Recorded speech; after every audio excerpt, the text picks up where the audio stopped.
Abanyamakuru ba SKFM bakomeje gutuma abantu bavuga amagambo menshi cyane. Nabonye comment ngira ubwoba. Byahatari. Hari comment nza kubashyiriramo. Namwe banze buryo ki. Ndabizi yuko mwazibonye comment, ariko hari comment yanyishe, yankomye, yansekeje. Ariko ndagira ngo tuze tuganire, twinjire mu kiganiro neza, mbaha ikaze. Umunyamakuru wa mbere w'umukobwa yitwa Naisa, uwa kabiri akitwa Ishimwe Rikari, umutasi w'amakuru. Aba rero bakora mu kisate cya siporo hano mu Rwanda ndetse no hanze y'u Rwanda. Bakora kuri radio ya Sam Karenzi SKFM. Abantu benshi rero bakunda gukurikira SKFM kuko ni radio nziza kandi igira n'abanyamakuru bavuga ibintu by'umupira ukumva ni sawa cyane. Nje nkunda iriya radio cyane bitewe n'uburyo ivuga, yenda umuntu wese ashobora kuba afite uko akunda ibintu, ariko nkunda rwose hariya kuri SKFM iyo hari Lorenzo, hari Naisa byo nyine yari kogeza, hari na Rikari uyu mutasi. Rero bamwe bavuze ngo bavuye kuruhuka.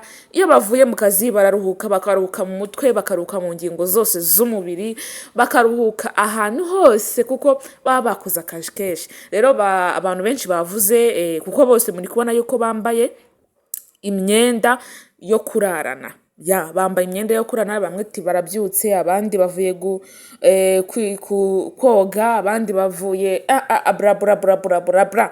Namwe abantu bakuru murabizi, situbizi, ariko comment bwayo byonyine umva abantu bavuze umuvumana yanjye. Umuntu yavuze ese bari bahari cyangwa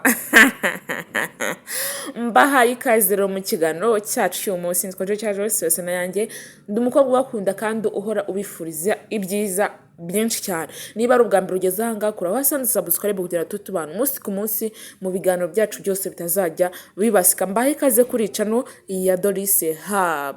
Mwiriwe neza abanyarwandakazi hano hose mu mpande zose z'isi, ndabaramukije amahoro y'Imana abanye namwe. Nkuko nababwiye rero, Rikari ndetse na Naisa abantu benshi bakomeje kubavugaho cyane, babateraho komantere zigiye zitandukanye, ngo babyutse, ngo bagize bate. Ariko twebwe tuje kuvuga no kuntu amakuru yabo yose yagiye acaracara ku mbuga nkoranyambaga. Namwe ndabizi yuko mwabibonye rwose. Ubundi Naisa hari umugabo Tycoon cya Taifa, ariko bakunda kumwita Tycoon. Yaravuze ngo ni Adela Mukasine. Adela Mukasine, Adela Mukasine umukobwa. Iyo ndirimbo rero yari iya kera ya Adela Mukasine.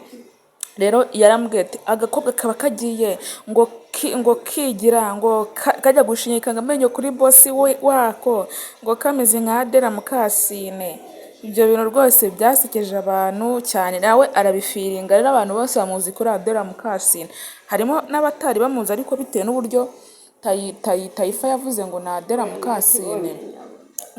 Mukasine, rero abantu benshi babyibajijeho cyane, bateraho komantere zigiye zitandukanye. Rero yakoze agashya, akaba ari kumwe n'umutasi witwa Rikari. Basohotse bagiye kurya ubuzima, ariko bari mu kazi nyine. Yenda bitewe n'ahantu baba bari mu kazi, bagomba ibyombe yenda kwegerana, nta wamenya, ibintu byose bagomba kwegerana, ariko twebwe ntabwo tuba tubizi. Rero bateyeho komantere nyinshi zigiye zitandukanye, ati Rikari umutazi uvuye hehe, ati Naisa ubundi uvuye hehe, ati ibi bintu bimeze gute, ibintu bimeze gute. Ariko se namwe ijisho rirabaha, amaso arabaha, ntacyo nasobanura kurenza ibi ngibi. Namwe amaso arabaha. Twikurikire imipira y'imikino, rero siporo tuyikurikire, APR Football Club tuyikurikire, amakipe yacu hano mu Rwanda yose dukunda tuyakurikire, tujye twumva ayaba banyamakuru bagenda basesengura cyane, dore ko SKFM ari radio yahariwe siporo ya hano mu Rwanda, yahariwe imipira ya hano mu Rwanda. So mureke rero minira ahangaha bashimira yuko mubana natwe umunsi ku munsi. Amakuru yacu yose azajya aza 5 kuri 5, ntago nzajya ndeka kuyabaha kuko ndahangaha kugira ngo mbahe amakuru y'ibigezweho 5/5. Rero mugire amahoro, ubuzima bubane namwe uko bwije n'uko bukeye, ndabakunda cyane, umukobwa ubakunda cyane, kandi nanjye mujye munkunda mubinyereke kuko muri abantu beza, abantu b'agaciro banjye rwose. Abafana APR dukomeze dufane, abafana rero dukomeze dufane, abafana n'andi makipe yose yo hasi dukomeze dufane kuko niyo makipe yacu. Ndabakunda cyane by'umwa.